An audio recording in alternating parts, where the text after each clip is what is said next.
Ketika kita sudah menyadari melakukan apa yang kita usahakan, maka ada kemungkinan dua hal yang akan terjadi, antara keberhasilan atau kegagalan. Halo, Assalamualaikum warahmatullahi wabarakatuh. Perkenalkan, nama aku Sylvia Sekarkinanti, biasa dipanggil Sylvie. Di sini aku akan menjelaskan sedikit ilmu mengenai citra diri dan etika. Nah, yang pertama, aku akan membahas mengenai citra diri. Nah, di sini aku akan membahas mengenai pengertian citra diri terlebih dahulu. Nah, citra diri itu apa sih? Citra diri adalah gambaran diri dari orang lain yang dipelajari untuk melihat diri sendiri. Maksudnya apa sih dari kalimat tersebut? Nah, kalimat tersebut tuh memiliki arti yang seperti mencakup persepsi individu terhadap kemampuan, kekuatan, kelemahan, dan karakteristik pribadi.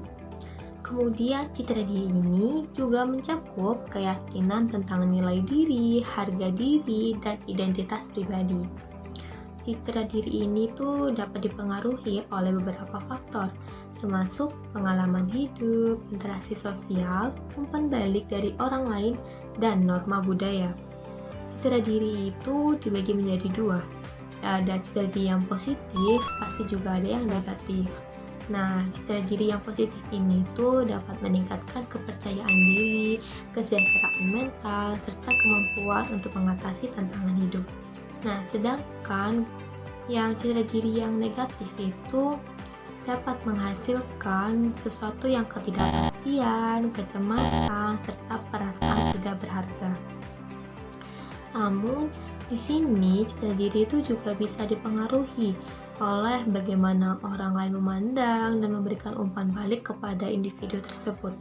Jadi meskipun citra diri itu biasanya berkaitan dengan pandangan internal seseorang tentang diri mereka sendiri, interaksi dengan orang lain tuh dapat banget mempengaruhi bagaimana citra diri tersebut terbentuk.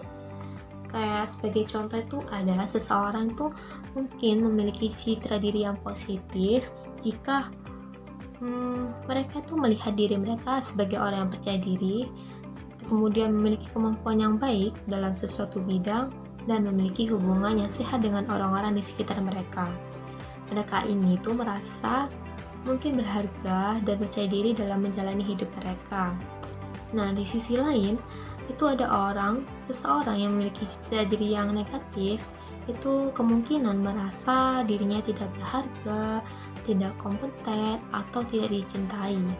Kemudian mereka itu merasa cemas atau tidak aman dalam interaksi sosial yang mungkin memiliki pandangan yang rendah terhadap diri mereka sendiri. Kemudian di sini tuh citra diri itu memiliki 4 aspek. Yang pertama ada awareness, kesadaran diri. Di sini tuh ia memiliki kesadaran akan pikiran, perasaan, serta tindakan yang diperbuat, apakah sudah baik atau malah sebaliknya. Nah, kemudian setelah itu ada action yang kedua ini.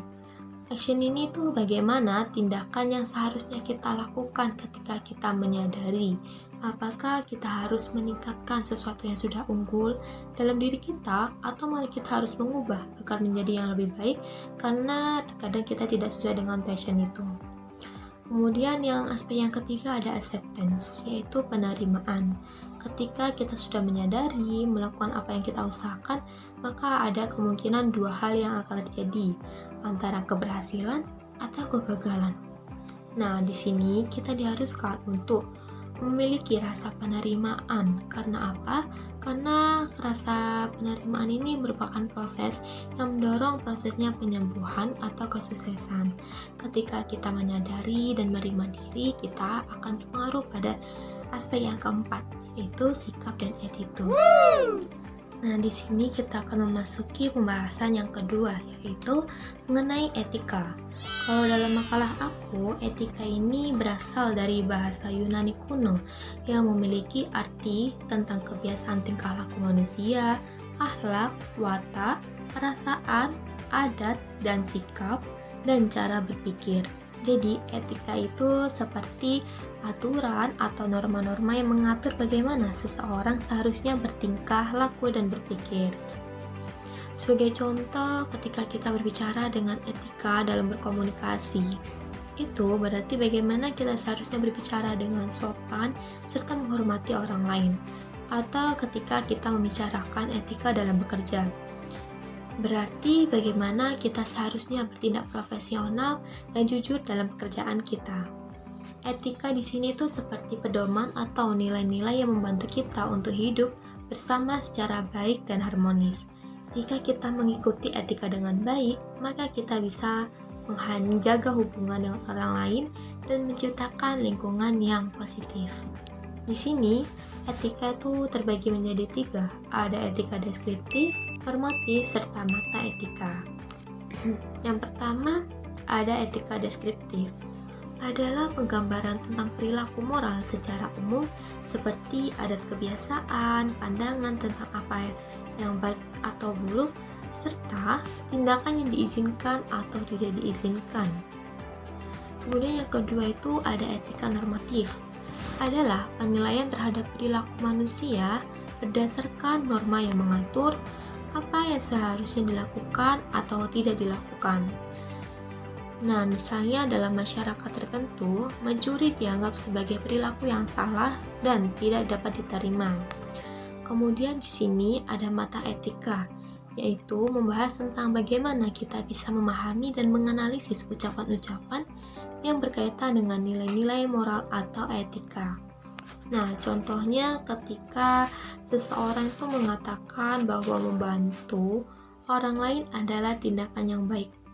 Mata etika akan mencoba untuk memahami apakah pernyataan tersebut benar atau salah, dan bagaimana kita bisa membuktikan kebenarannya secara logis.